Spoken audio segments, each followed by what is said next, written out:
Why are countries with black majorities struggling with poverty? History, challenges, and the way forward. Hello everyone, welcome back to Wisdom and Wonders.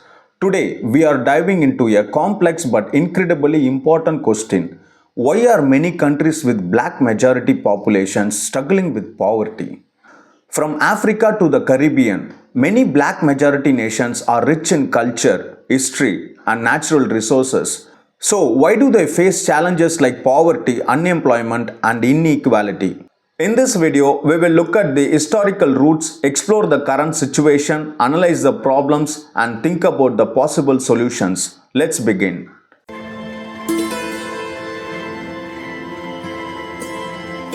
The historical roots of poverty.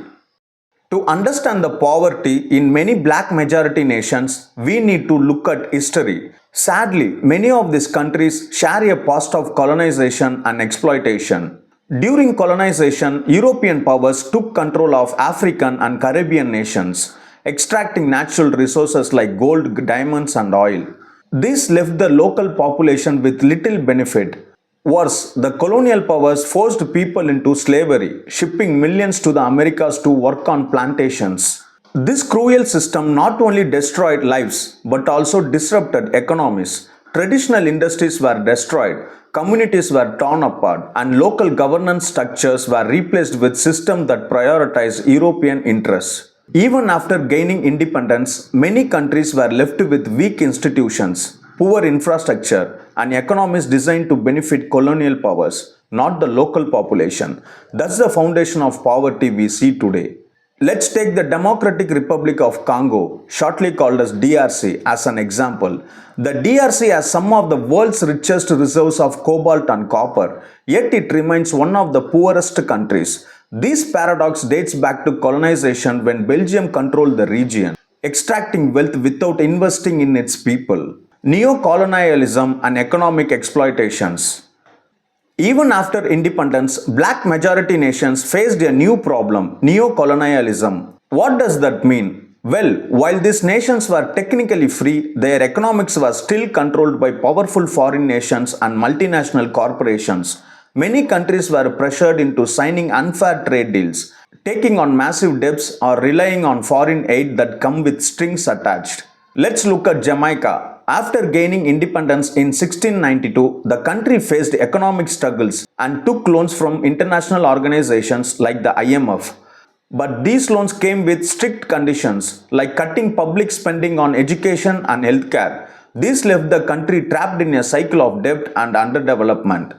Corruption and poor governance. Another major factor is corruption and poor governance. In many black majority nations, political leaders have mismanaged resources or used their power for personal gain. This corruption often prevents the money from reaching the people who need it most. Instead of investing in schools, hospitals, or infrastructure, the wealth gets concentrated in the hands of a few. In Nigeria, oil production generates billions of dollars in revenue. But due to corruption, much of that wealth doesn't benefit the average citizen. This leaves many people without basic necessities like clean water, electricity, or quality education. Global inequalities and systemic racism. Another reason why black majority countries face poverty is systemic racism on a global scale. Even today, global systems like trade, banking, and international relations are stacked against these nations. For example, many African countries are forced to export raw materials at low prices and import finished goods at high prices. This unfair trade system keeps them dependent on wealthier nations. Think about coffee or cocoa. These crops are grown in African nations but processed and sold by companies in Europe and the US. The farmers in Africa earn only a fraction of the profits. Natural disasters and climate change. Natural disasters and climate change also play a role. Many black majority countries are located in regions vulnerable to hurricanes, droughts, and floods. These disasters destroy homes, farms, and businesses, pushing people further into poverty. In Haiti, repeated earthquakes and hurricanes have caused widespread destruction. With limited resources to rebuild, many people remain trapped in poverty. Current situation and challenges.